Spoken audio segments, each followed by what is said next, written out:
Assalamualaikum warahmatullahi wabarakatuh. Semangat belajar. Kembali lagi di channel IPA Bio, channel belajar IPA.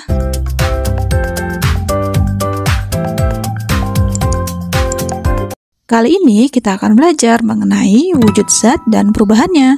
Yang kita bahas diantaranya wujud zat dan model partikel, perubahan wujud zat, perubahan fisika, dan perubahan kimia. Coba kita lihat dulu gambar-gambar berikut ini. Ada buku, papan tulis, penggaris, air mineral, jus, es teh, asap pabrik, dan juga asap rokok. Kalau kalian diminta untuk mengelompokkan benda-benda ini ke dalam 3 kelompok, kalian akan mengelompokkannya berdasarkan apa? Tentunya kalian akan mengelompokkan benda-benda tersebut ke dalam kelompok benda padat, benda cair, dan benda gas. Wujud zat dan model partikel. Semua benda yang kita kenal disebut dengan materi atau zat. Zat atau materi adalah segala sesuatu yang memiliki massa dan menempati ruang. Terdapat 3 wujud zat, yaitu zat padat, zat cair, dan zat gas. Perbedaan ketiga wujud zat tersebut dijelaskan melalui model partikel. Model partikel menyatakan bahwa setiap materi terdiri dari partikel-partikel kecil, dan juga menjelaskan bagaimana partikel-partikel ini bergerak dan saling menempel. Untuk karakteristik benda padat yang pertama, yaitu benda padat memiliki bentuk tetap dan tidak mengalir, karena partikel benda padat berikatan sangat kuat, sehingga posisinya tetap. Benda padat tidak dapat ditekan, karena ruang antar partikel sangat kecil, sehingga partikel ini tidak dapat ditekan, karena berdekatan satu sama lain. Benda padat akan mengembang jika dipanaskan dan akan mengecil jika didinginkan, karena pemanasan menyebabkan partikel bergetar lebih cepat, mendorong partikel berjauhan, sehingga benda padat akan mengembang. Proses sebaliknya terjadi jika didinginkan. Contoh benda padat sangat banyak ya, misalkan saja kayu, besi, plastik, dan spons. Berikutnya karakteristik benda cair. Benda cair memiliki bentuk yang menyesuaikan dengan tempatnya, karena ikatan partikel benda cair tergolong lemah. Hal ini menyebabkan partikel dapat bergerak secara bebas. Benda cair akan mengembang jika dipanaskan dan akan mengecil jika didinginkan, karena pemanasan menyebabkan partikel bergetar lebih cepat, mendorong partikel berjauhan, sehingga benda padat akan mengembang. Proses sebaliknya terjadi jika didinginkan. Madu, air, minyak, sirup, dan jus merupakan contoh dari benda berwujud cair. Karakteristik benda gas. Benda gas tidak memiliki bentuk tetap dan menyebar mengisi ruangan, karena tidak ada ikatan antar partikel gas, sehingga partikel gas bebas bergerak ke segala arah. Benda gas mudah untuk ditekan atau dimampatkan, karena ruang antar partikel sangat besar, sehingga partikel mudah ditekan berdekatan satu sama lain. Benda gas akan mengembang secara signifikan jika dipanaskan dan akan mengecil jika didinginkan, karena partikel gas secara konstan bergerak. Pemanasan menyebabkan partikel bergerak lebih cepat dan berjauhan. Hal ini menyebabkan gas akan mengembang. Gas akan mengecil ketika didinginkan dan partikel bergerak lebih lambat. Banyak materi berwujud gas yang tidak dapat dilihat dengan mata. Udara adalah salah satu contoh materi berwujud gas. Berikutnya kita membahas mengenai perubahan wujud zat. Perubahan wujud zat ini ada kaitannya dengan suhu. Sebagai contoh, es berubah menjadi cair ketika dipanaskan atau ketika lilin dinyalakan. Dari wujud padat akan berubah menjadi cair. Sebagian besar zat akan berubah wujud apabila energi panasnya ditambahkan ataupun dihilangkan. 1. Meleleh dan membeku. Untuk mengubah materi padat, misalnya es, menjadi cair, misalnya air, energi panas harus ditambahkan untuk membuat partikel bergetar lebih cepat. Akibatnya, terbentuk sedikit ruang antar partikel. Energi panas yang terus diberikan dapat melonggarkan ikatan penghubung antar partikel dan cairan terbentuk. Perubahan ini disebut dengan meleleh atau mencair. Kebalikannya, jika air disimpan pada lingkungan yang sangat dingin, maka akan membeku.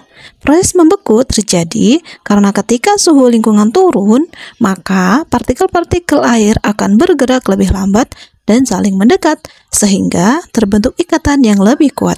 Ikatan partikel yang kuat menyebabkan partikel tidak dapat bergerak lagi. Pada saat inilah air akan membeku menjadi es. Suhu di mana suatu zat berubah dari wujud cair ke padat disebut dengan titik beku. Titik beku air adalah 0 derajat Celcius.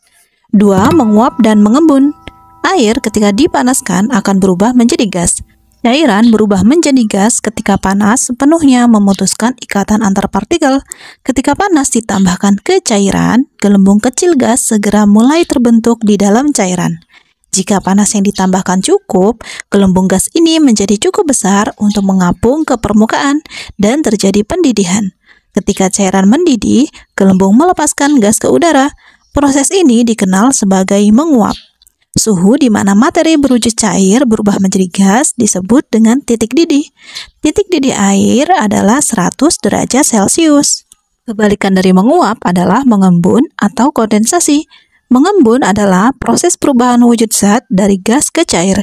Mengembun terjadi ketika partikel gas kehilangan energi panas. Ketika kalian bernapas pada saat cuaca dingin, uap air atau gas dalam napas kalian mengembun membentuk tetesan kecil air yang melayang di udara dan tampak seperti kabut. Hal serupa terjadi ketika kalian bernapas di jendela. Tetesan air kecil mengembun pada kaca, sehingga sulit untuk melihat bayangan kalian. 3. Menyublim dan mengkristal. Menyublim adalah proses perubahan wujud zat dari padat ke gas tanpa melalui fase cair terlebih dahulu. Contohnya, perubahan wujud kapur barus dari padatan menjadi gas yang memberikan efek wangi pada ruangan. Kebalikannya, perubahan wujud zat dari gas ke padat disebut dengan mengkristal.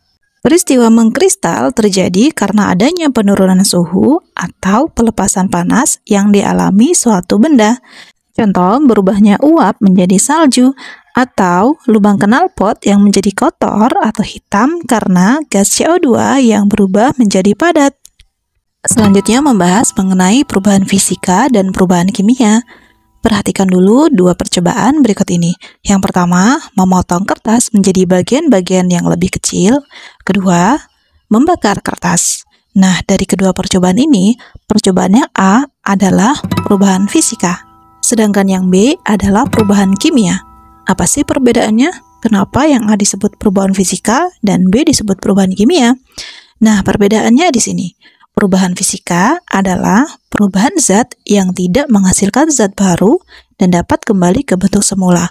Ketika kertas dipotong menjadi bagian-bagian kecil, itu tetap disebut kertas. Dan apakah bisa kembali ke bentuk semula? Tentu bisa, melalui proses daur ulang. Contoh yang lain dari perubahan fisika yaitu perubahan es menjadi air.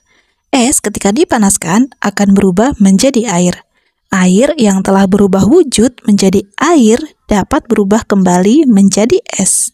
Sementara perubahan kimia adalah perubahan yang menghasilkan zat baru. Di percobaan yang kedua adalah membakar kertas. Nah, ketika kertas dibakar, maka terjadi perubahan dari kertas menjadi abu. Serbuk abu yang dihasilkan dari pembakaran kertas memiliki materi yang berbeda dengan kertas sebelum dibakar. Serbuk abu tersebut tidak dapat kembali berubah menjadi kertas seperti semula, sehingga percobaan yang kedua disebut dengan perubahan kimia.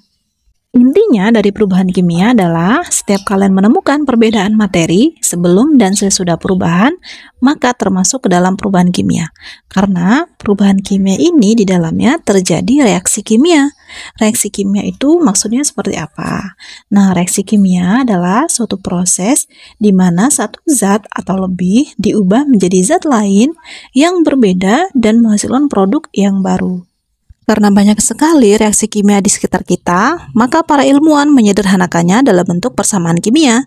Sebagai ilustrasi sederhana adalah ketika kita membuat bakwan, maka bahan yang kita gunakan adalah terigu, wortel, garam, kol, dan air. Maka jika dibuat dalam bentuk persamaan kimia adalah sebagai berikut. Dari persamaan tersebut, terigu, wortel, garam, kol, dan air disebut sebagai zat yang bereaksi atau kita kenal dengan istilah reaksi. Sedangkan bakwan adalah hasil reaksi atau yang disebut dengan produk. Jika dituliskan, persamaan kimianya adalah sebagai berikut.